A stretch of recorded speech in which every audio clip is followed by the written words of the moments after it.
Arts of class 9। इससे पहले मैंने 2 वीडियो अपलोड किया है आप लोगों के लिए, जो कुछ बेसिक इन्फॉर्मेशन या इंट्रोडक्शन के तौर पे किया गया है, जो आपके सिलेबस में स्पेशली एनसीईआरटी बुक ने उसको डिस्कस नहीं किया है। हमारे एनसीईआरटी बुक में जो फिजिक्स का चैप्टर स्टार्ट होता है वह है चैप्टर 8। इसमें rest and motion chapter name के तौर पे यूज़ किया गया है। इसमें हम लोग रेस्ट, मोशन और इससे रिलेटेड और भी जितने भी फिजिकल एस्पेक्ट्स हैं उसको पढ़ेंगे और समझेंगे। चैप्टर 9 इसमें फोर्स का डिस्कशन है। इसमें हम लोग force and Newton's law of motion पढ़ते हैं।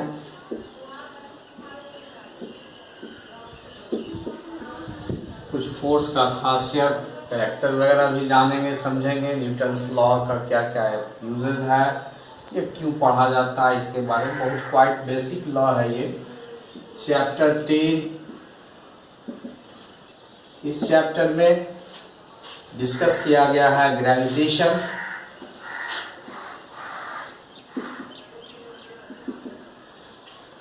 And floating objects. एनसीईआरटी में केवल ग्रेविटेशन वर्ड का यूज किया गया है और दूसरे बुक्स में फ्लोटिंग ऑब्जेक्ट्स के तौर पे भी, कुछ बुक्स में इसको अलग चैप्टर के तौर पे ही यूज किया गया। ग्रेविटेशन, इससे पहले के क्लासेस में बस थोड़ा सा डेफिनेशन वगैरह हम लोग जाने हुए इसके बारे में। इसमें कुछ लॉ पढ़ना है, केपलर्स लॉ पढ़ना है, न्यूटन्स लॉ ऑफ ग्रेविटेशन पढ़ना है, कुछ अपने सराउंडिंग्स के बारे में जानना है, variation of acceleration due to gravity etcetera. इन सारे तथ्य को इसमें जानना और समझना है। चैप्टर 11, ये चैप्टर है वर्क, एनर्जी एंड पावर। इसके बारे में चर्चा करना है, वर्क एंड एनर्जी पावर। ये बहुत ही एसेंशियल टर्म्स इसमें है, जो हमारे अभी के रियलिस्टिक वर्ल्ड के लिए तो निश्चित तौर पे ज़रूरी है। खैर, जब चैप्टर डिस्कस करेंगे तो उसमें सारी बात होगी। और अगला जो चैप्टर है वो है चैप्टर 12, और उस चैप्टर में पढ़ना है साउंड के बारे में। What is sound, how it is produced, how can it travel and all other related aspects. तो इस तरह से एनसीईआरटी ने पूरे फिजिक्स को, क्लास 9 के फिजिक्स को 5 चैप्टर्स में डिवाइड किया है, चैप्टर 8 to 12। इसमें अब बहुत ज़्यादा हम टाइम नहीं लगाएंगे, बस हम लोग आ जाते हैं अपने फर्स्ट चैप्टर पर, रेस्ट एंड मोशन। किसी भी बॉडी के संदर्भ में अगर हम रेस्ट और मोशन की बात करते हैं तो रेस्ट और मोशन एक फिजिकल कंडीशन है, सिचुएशन है किसी ऑब्जेक्ट का। और इसको समझने के लिए सबसे पहले जो ज़रूरत पड़ेगी वह है पोजीशन का। पोजीशन मीन्स, पोजीशन एक टर्म यहाँ पर चाहिए। Without describing position of any object, any body, we cannot say anything about its condition of rest or condition of motion. तो पोजीशन कैसे दिखलाया जा सकता है, पोजीशन को कैसे समझेंगे, तो उसके लिए जरूरत पड़ेगी रिफरेंस की। रेफरेंस। अब what is the meaning of reference? Reference है क्या, इसका क्या रोल है इसमें? बहुत सिंपल सा एग्जांपल अगर हम लें कि किसी बच्चे से पूछे हैं कि तुम्हारा घर कितना दूर है, तो उसका जवाब ऑब्वियस है 1 किलोमीटर, 2 किलोमीटर। तो वहाँ पर एक क्वेश्चन आएगा, फ्रॉम वेयर, कहाँ से?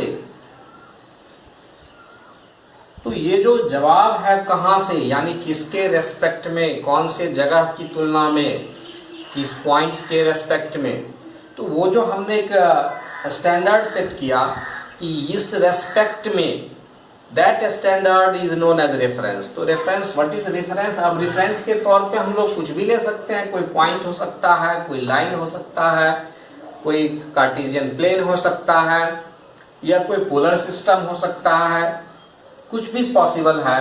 फॉर एग्जाम्पल अगर मैं इस बोर्ड में एक पॉइंट यहाँ पे डालूं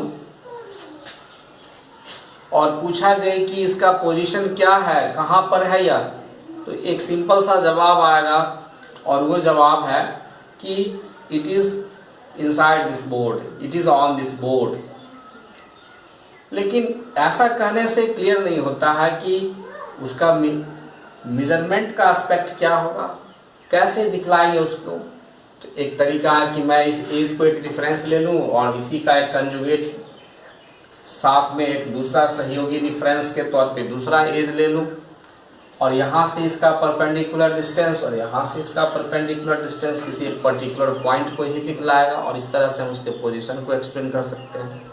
इट मीन्स ये दो लाइन जो वर्टिकल लाइंस हैं वो उसके लिए रेफरेंस का काम करेगा। हम यहाँ पर एक रेफरेंस प्लेन ड्रॉ कर लें,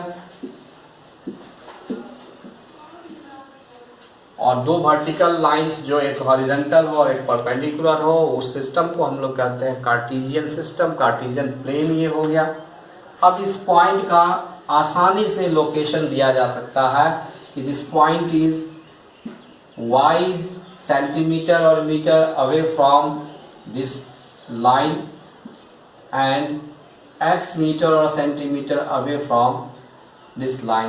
This is y axis and this is x axis. तो हम लोग यहाँ क्या जाने कि x एक्सिस से y डिस्टेंस पे, परपेंडिकुलर डिस्टेंस पे, और y एक्सिस से x परपेंडिकुलर डिस्टेंस है। इस तरह से हम देख रहे हैं कि ये पॉइंट जो है इसका एग्जैक्ट पोजीशन, एग्जैक्ट लोकेशन बताना संभव है अगर हम इसका रेफरेंस सेट करते हैं। बहुत इंपॉर्टेंट चीज़ है।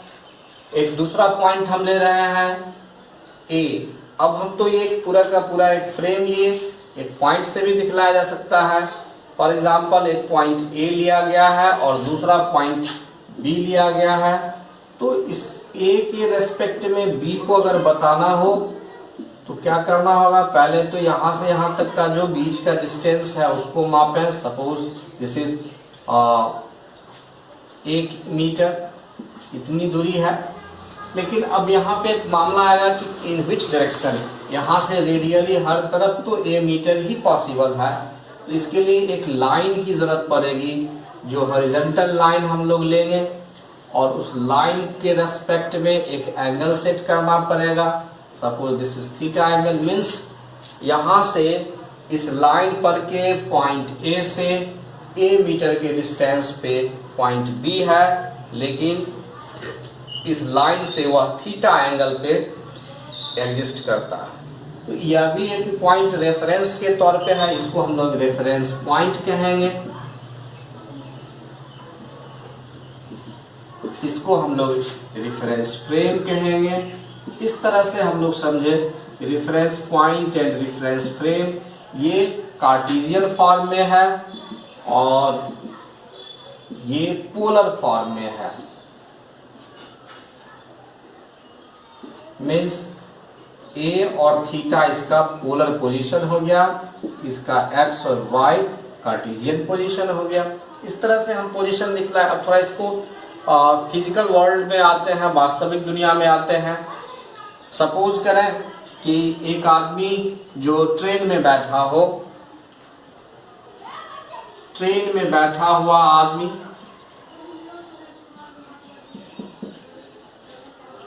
उसके लिए अगर ट्रेन को हम रेफरेंस मानते हैं तो चाहे ट्रेन मोशन में हो या रेस्ट में हो, यानी पोजीशन बदल रहा हो, तो बॉडी जो है उस ट्रेन के रेफरेंस में अपना पोजीशन नहीं बदल रहा है। लेकिन अगर कोई आदमी प्लेटफॉर्म पे खड़ा हो तो उसके रेस्पेक्ट में इसका time to time position change हो रहा है। मीन्स सेम बॉडी है, उसका पोजीशन अलग अलग हो सकता है, और यह डिपेंड करता है कि रेफरेंस कौन सा चूज किया जा रहा है।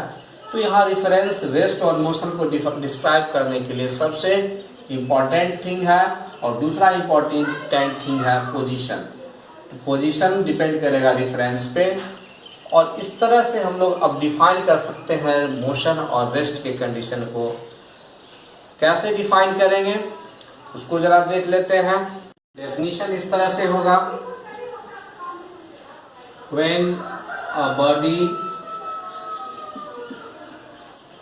और object changes its position in a particular reference with respect to time, then it is said to be in motion, and if it doesn't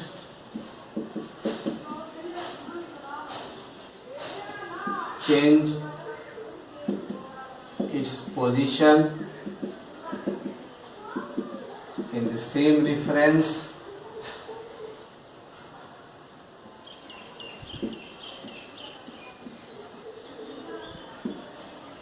then it is said to be at rest in that reference। यहाँ reference कहना एकदम जरूरी है, फिर से समझना इसको। When a body or object changes its position in a particular reference with respect to time, then it is said to be in motion, and if it does not change its position in the same reference, then it is said to be at rest in that reference। यहाँ reference मैं बार बार इसलिए use कर रहा हूँ कि किसी एक ही reference की बात करेंगे तो उस रेफरेंस में ही उसके रेस्ट और मोशन की कंडीशन को बोल सकते हैं। अदरवाइज रेफरेंस चेंज होने से मामला बदल भी सकता है और नहीं भी बदल सकता है। जैसे कि अभी एक एग्जांपल हमने दिया था, वो था कि एक आदमी, ए passenger is sitting inside the train and an observer which is his reference, and observer is standing on the platform. तो ग्राउंड जो है प्लेटफॉर्म हमारा एक रेफरेंस अगर मान के चलते हैं, इसको अगर रेफरेंस माना गया, और तो यहाँ पर खड़ा आदमी, प्लेटफॉर्म पे जो आदमी खड़ा है, इसके रेस्पेक्ट में वो अपना पोजीशन नहीं बदल रहा तो रेस्ट में, और ट्रेन मूव कर रही है मीन्स इसके रेस्पेक्ट में ट्रेन का position time to time vary कर रहा है, इट मीन्स ट्रेन मोशन में है। बट इसके रेस्पेक्ट में दिस ऑब्जर्वर, इस ऑब्जर्वर के रेस्पेक्ट में, तो ऑब्जर्वर कहाँ है, क्या है, इसका बहुत बड़ा इंपॉर्टेंट है। लेकिन वहीं दूसरी तरफ अगर एक आदमी बैठा हुआ ट्रेन में, तो वो रेस्ट में होगा ट्रेन के रेस्पेक्ट में। एक बड़ा अच्छा ही क्वेश्चन है कि a passenger is sitting inside a train and train is moving, can we say that he is at rest? Yes, हम लोग कह सकते हैं कि वह रेस्ट में है। कब है? जब वह ट्रेन के अंदर बैठा हो और उसका रेफरेंस ट्रेन ही हो, तो हम कहें कि आदमी रेस्ट में है। लेकिन अगर उसका रेफरेंस कोई बाहर का प्लेटफॉर्म पे खड़ा कोई आदमी है या प्लेटफॉर्म ही है, तो प्लेटफॉर्म के रेस्पेक्ट में मूविंग ट्रेन का पोजीशन बदल रहा होता है और उसमें बैठा हुआ आदमी का भी पोजीशन चेंज हो रहा है। इसका मतलब वह आदमी मोशन में है विथ रेस्पेक्ट टू प्लेटफॉर्म और एनी स्टैंडिंग और एनी स्टैंडिंग पर्सन। ये टर्म टोटली डिपेंड किया रेफरेंस पे हमारा। तो रेफरेंस और मोशन ये सभी क्या है, रिलेटिव टर्म्स हैं। क्यों रिलेटिव टर्म है? क्योंकि रेफरेंस बदल जाने से वही जो सिचुएशन मोशन में था वह रेस्ट में हो सकता है, या जो रेस्ट में सिचुएशन था वो मोशन में हो सकता है। तो आज हम लोग ये मोशन को समझे रेस्ट एंड मोशन को समझे और रेफरेंस और पोजीशन को समझे।